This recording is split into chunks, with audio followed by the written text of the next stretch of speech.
Okay, guys, in this section right here, what we're going to be doing is taking a look at if statements. Basically, what we need to do is we need to allow the script to kind of make decisions. You know, an example, let's say we're getting some records back from MySQL. We need to see, like, are there some records there so that we're going to do some processing? Do we have less than 5 records? Do we have more than 100 records? We need to find a way to allow our code to actually ask questions and make decisions based off the answer. So with that, what we're going to do this time around is I'm going to have Logan introduce to you guys the wonderful if statement. Logan, take it away.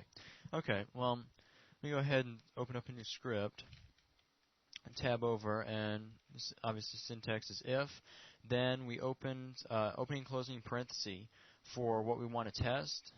And let me just go ahead and block this all in. Then we start a curly brace and close one. Now let me close the script off. That's the basic syntax. And inside these parentheses is what we want to test for. Let me go ahead and create a variable to test, so $var. Let's make that equal 5. So we want to test var and see if, let's say, see if it equals something. So inside these opening and closing parentheses, we'll say if $var equals. Ooh, 2 5. equals. That's because we're testing for equality. A normal equals will actually assign 5 to var. So if we did just equals here, it would be assigning var and not just testing for it. Absolutely. 1 equal symbols is an assignment operator. Right. So we're testing an if. So an if statement returns a true or false, kind of like a yes or no. And if it returns true, it runs any code you put inside these curly braces. All right. So can you prove that to us? So okay, let's echo something out, perhaps. Let's echo var is true. So let's just say if, or just say returned. Returned. All right, fine. var was true. Trying to get all fancy on us, eh? All right, var was true. So let me go ahead and save that out as just do if test.php. Save it out, load up localhost, and if all right, I'm getting there. var was true. So right now, if you made it false by, let's say, testing to see if it was equal to 4. Right, which means we definitely get false back. So what would be shown out? Nothing, because there's nothing else is shown to the browser. No HTML or no other echoes. Okay. And of course, nothing. So I guess, just kind of looking at this from a complete beginner's point of view.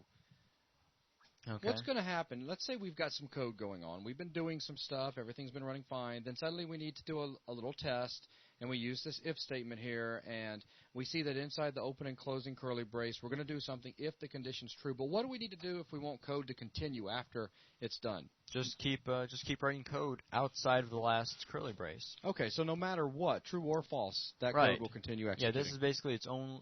It's just its own little line, or own little couple of lines. But after it's done, and after you hit this last curly brace, it's back to just normal code. So we can echo out end of script. And so what you're saying is the end of script will always be displayed now. Right, because there's nothing. It's going to hit PHP. PHP is going to do an echo, and this is going to be whether this did anything or didn't. We're now outside of that last curly brace and back to normal code. Sounds pretty cool to me. Let's check it out.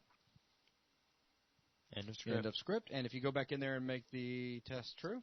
True. Now, one thing is, since the browser is interpreting this as HTML, it's not going to see any new line here. We need to actually have an HTML BR there just to make it easier to see and put this on a new line. Yeah, otherwise it would have all just been jumbled up there. var was true, and now end of script. Isn't he just so fancy? So yeah, whether this echo line gets hit or not, it's still always going to. This is always going to be run. Okay, now looking at this, if I was completely new to programming, well, first of all, I would be slowly absorbing this, going, whoa, this is kind of cool. But the next thing that comes to mind is, all right, well, you've shown me how I can do something if this test condition that's inside those two parentheses up above evaluates to true. But what if it evaluates to false, and I need something to happen only if the condition is false? Okay, so only if this wasn't 5 then, or Or Yeah, that the condition evaluates to false, and I need something specific to happen then if it's false. so you want something to happen whether it's true or false. Exactly. Because right now we're only doing something So right now it's saying if it's true, and then it's a blank or missing the line if it's false. So we want to go ahead and make it actually show the user that it's false. Right. So we can use else to do that. Ooh. Right after the last closing brace, else, and then open a new curly brace, tab over, and do something else. Echo var. Oh yeah, don't want to get fancy this time, eh? Nah, I'll stick to easy typing. So, and then of course closing that last curly brace. So let's see. Now we've got ourselves set up so we can do something special if it's true or if it's false before we continue with executing the rest of the code. That's right. So now I can set this to 4. And we know 5 is definitely not equal to 4. So refresh. var is false. Flace. Oh, flace. But anyway, yes, that's this line. There's one of these, one or the other, is going to get shown no matter what. Okay, I knew that'd be bugging you. So let me ask you this: you've got these blocking symbols, the curly braces over with the if and with the else. Are there going to be times when people will not see those? Yes, if you only need one line of code to execute after an if statement, you can simply put it directly under the if or directly after and not completely omit the curly braces. But that means you got to be really careful, because if you're coding and you accidentally put, let's just say, 2 lines of code down that you expect to be executed if the condition evaluates to true, but you did not use the open and closing curly brace, then what's going to happen is the first line will get executed if it's true, but the second line is considered to be executed no matter what. Yeah, it'll get executed just the same as this echo line that's totally outside of the curly brace. But now let me ask you this. What kind of trouble will they be cruising towards if they have an else statement on after that? Then PHP is going to get a little bit mad. It's going to hit an else and it's going to slap you just out in the middle of nowhere. It won't accept an else just without an if. Yep, exactly. So we've got a bit of a problem then, and you will be fixing your code. So, okay, I just wanted to make them aware that you could get away without using the open and closing curly brace. So what is the purpose of the open and closing curly brace? Well, it's quite simple. If you have multiple lines of code or a block of code that you need to execute if it's true, well, you have to use those. That's what we're doing. We're blocking code belonging to the true portion of the if statement. And then the else is, well, the false. So with that, let's go ahead, Logan, and talk a little bit about some of the operators that we can use. Right now, you've just shown so we've equality. been just seeing if it's equal to something. Yeah. What if we wanted to give it a range, like say anything greater than 5? Okay. So you can simply use a greater than symbol. Just make this. I'll leave that 4. So anything we're checking for, just to make sure it's anything greater than 4. Okay. So if I save this and ran it, of course, 5 is greater than 4, and it evaluates to true. Now, if I set this to 5 and test it, 5 is not greater than 5. So if you're testing a range and you want to include 5 as well, you can use greater than or equal to. So if it's equal to, obviously equal to or greater than, like it says. Very nice. So I will save. And yes, in this case, it's equal to, so it's true. Or if we set var to, say, 6, now it's not equal to, but it's greater than, but it's still true. So now you have a whole, infinitely many numbers that could possibly make this evaluate to true. Anything greater than or equal to 5. Excellent. All right, so what are some other ones? I mean, obviously, we've got the equality test double equals. We've got greater than or equal to. We've got less than and less than equal to. Do we have anything else? It's kind of fancy. Well, we can see if it's not equal to. If we only wanted to evaluate to true if it's not equal to a certain number, and that operator is exclamation point equals. So not equals. So var is not equal to 5, which in this case it's equal to 6, so that should evaluate to true. And that's what we've got. So go ahead and change var real quick over to 5. And so now 5, it's saying, is 5 not equal to 5? Well, and no, it's not. So because they're equal, just in case you don't know. Okay, so what else can we show them before we move on into some more fancy stuff? How about Boolean operations? Okay, so you want to test just... Well, first of all, people are probably going, what is a Boolean operation? It's too fancy of words. Well, what if you want to test 2 things at once? In other words, 2 things or 3 things or even more one needs to be true and one needs to be false, or 2 different conditions need to be true at the same time. Okay, so we want to make, let's make another variable, and then we'll just set it to where they have to match. So Excellent.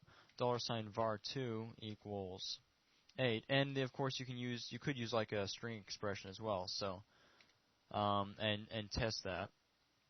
So we're saying, so if var does not equal 5, so we want to increase this to where it incorporates var2. You can simply use the two pipe symbol for that's for and, or you can actually use the word and. Wait a minute. Okay, just so that people don't get confused, because you just about had me for a second. You throw the two pipe symbols, then you said or, then you said and. Yeah, that's. So the and would actually be. The and would be two ampersands. There you go. So if we wanted to do this like as if it was C, so so this represents or. So or $var or just var1 or. Why do I keep saying that? And yeah, the two ampersands. Let's just use or a lot lately. so and. Sorry, I'm getting var thrown off here. Equals 8. And again, I'm using a string expression here, so I'm putting quotes around it just to show that. I mean, you can test equality on anything. So in this case right here, he's saying if var is not equal to what's 5, is not equal to 5, and if var2 is equal to 8, then it'll be true. Which in this case is false. It's not, because the very first one is not equal to. Yep. So let's make var 4. And that's definitely not equal to that, so that'll evaluate to true. The other one will evaluate to true, and you get var is true. So we're testing multiple cases. So var has to be something other than 5, and var2 has to be 8. Here's another quick example that I'll have Logan set up real quick that may help some of you guys see this a little bit quicker. This is great if you want to test ranges. In other words, let's say we want to make sure that var is greater than 10 but less than 20. So say var is greater than 10. This time I won't even use var2 and be checking, say, var less than number 20. Absolutely. So there you've done a little setup that kind of tests a range for you. So we'll try that. Of course, right now it's 4, so obviously that would be outside the range, false. If we make it to 16, and that's between 10 and 20, so of course that evaluates to true. But then once you get above 20, say 22, or even 20 actually, back to false, or even 20. Yeah, because we didn't use the less than or equal to. So if you want it to be inclusive, you could do greater than or equal to, or less than and equal to. In that case, it would allow between 10 or 10 20. And 20. Yeah, absolutely, including 10 and 20. All right, very nice. So let's see. What else can we kind of throw at them? Well, that right there is the and. That means that both of those conditions have to evaluate to true for the entire if statement to be considered true.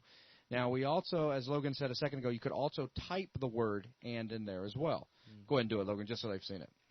And there you go. Woo, real fancy. Save it. Obviously, it works. And it still works fine. Now, we have the ability also to do or. So in other words, either or of the two conditions evaluate to true. And that is the two pipe symbol, or the word or. I'll do that in just a second. So if, let's say, let me go back to using the equal, so we just test for two numbers. So if var is equal to 10 or var is equal to 20. Okay. So let's set this to say 10. Try it out. It's true. It's equal to 10. Or let's try 15. That's not equal to either of them, so that's false. Mm-hmm. Then set it to 20. And true again. Very nice. All right, so let's see. Again, the word or, same thing. Absolutely. So now, what do you want to show them now? We can take the testing just a little bit further if you'd like. Okay. So what if you had, let's say, I don't know, do you want to test just for a variable to exist, or maybe some more advanced if blocking? I'll leave it up to you. There also, I guess you may want to go ahead before we get too far away and throw the else if at them too. Okay. So if we wanted something to happen, or in a different case, like here we did, we're testing if it's 10 or 20. But either way, you can't tell if through just what the browser said, you can't tell if it was 10 or 20, just says it was true. What if you wanted to do something different for 20? And in order to do that, or one way to do that, would be to use else if. And else if has the opening and closing parentheses because you're testing for another condition. So I'm going to take this out, or let's see. Yeah, I'm going to just move this around. I'm going to take the or out from here, and I'm going to take and cut the second test out. And let's say I'll open a curly bracer so it's keeping the same as everything else, and grab this line real quick. So, say var was 10, var was 20. So if it's equal to 10, say so. If it's equal to otherwise, if it's equal to 20, say so. Otherwise, just say it was false. So let me save that out and test. Var was 20, and of course 10 will hit the first one. Var was 10, and something else. Var was false. Neither of them. Okay, cool. And another thing, of course, that you can do is you can also embed if statements as well. So do another if inside Absolutely. Of an if. So you could echo out one thing, and then you could turn right around and check another. And check something else. So I can go in here inside the curly brace to the first if. I can open up another if, open closing parenthesis. So if $var2 equals 8. Ooh, you better put 2 equals there. Equals, yep. Open. Let me tab this one over just so it's easy to see. Yeah, the tabbing is really important for the reader to be able to look at this code and just quickly digest what block belongs to which statement. All right, so you can tell that this echo belongs to this else if, this echo belongs to this if, which belongs to this if. Absolutely.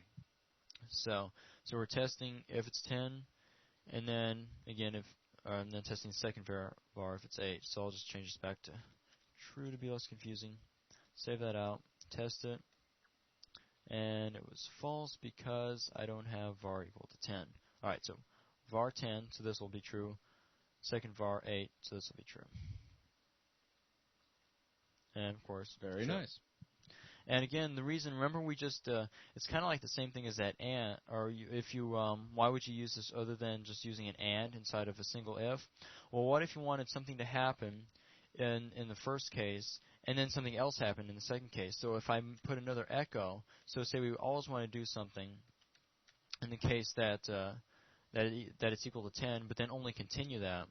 So let's echo out var was 10, but if it was 8 also, then do an echo and just say and var2 was 8. Again, I'm not using the BR, so this will all echo out onto one line. And you can go ahead and embed you can also do an if right after that too. An else, just to show that there's an if else all embedded. That could echo out saying that var2 was not equal to 8. Okay. So tab that over. And over use the correct braces. Okay, so want to do and var2 was not 8. Looks good. So let me save that out. Check. Var was 10 and var2 was 8. Okay. Then if we make this anything else, again this is a string so it can be pretty much anything. Var was 10, var2 is not 8. Yep. Very, very nice. Okay, so now do you want to I'll let you go ahead and go a little bit fancier now. Okay, now notice let's do a little bit more comparing. Let's go back to just the first if. So if var is equal to 10, well, you can also compare variables. So let's compare var1 to var2 and say var1 equals var2. So we can test two variables, so we can change from here. And let's see. So let's try that out. Save. Var was false, as in this var10 does not equal cat. Right. But what if, see these how these are different types? If I put 10 inside here, even though this is a string, let me go ahead and run it. Var equals 2. So we're just looking at this first part because all we're looking at now is just to make sure that this line got hit, and it did. Var equals 2. So suddenly we have these two different types, a numeric and a string. And a string. We're comparing them, and it says they're true because it's not PHP isn't real picky about types of variables. As long as they contain the same thing, it'll actually evaluate to true, as you just saw. But what if we get in a situation, Logan, where we absolutely have to make sure they're the same type and value? Right. There's because there's certain functions that will return a value 0 to whatever. Like if you're searching inside a string to see if it contained a certain letter, it will return 0 being the start of the string to whatever the end is. But in this case, say you were comparing 0 to a string's 0, or as a matter of fact, let's use a new false. This is a Boolean variable type, so you can set it to true or false. But let's compare 0 and false and see how those compare. This is much closer to an example. Still and equal. It's looking at the integer 0 and the var false as the same thing. But what if we needed to tell the difference? Because there is functions that return specifically this. It will return a range 0 to a number, and false if there was nothing found. And we need to be able to tell the difference. Here we can't. It's saying 0 is equal to false. Now, in order to tell the difference, we need to check and see if the types are identical. To do that, we use the triple equals. Triple equals. So we save that. A 0 is an integer, and see, it didn't hit that line. It just said var. Var was false. It didn't catch this. So and again, if we put this back to a string, and the string was said, let's say 8, and so we got the number 8 and a string with 8 in it. Test. That's still false. They're not identical. They're not the same type. Very cool. So I guess that's about that. Yeah, I guess that in this case right here, this will definitely be enough to get somebody that's a beginner to if statements up and running. And as a matter of fact, you're going to see that we're going to start using it here real soon and just about all the rest of the code that we're going to be writing, because making conditional decisions like this becomes quite important. Anything else you want to add, Logan? No, that's pretty much it. Okay, so thanks a lot, guys. See ya.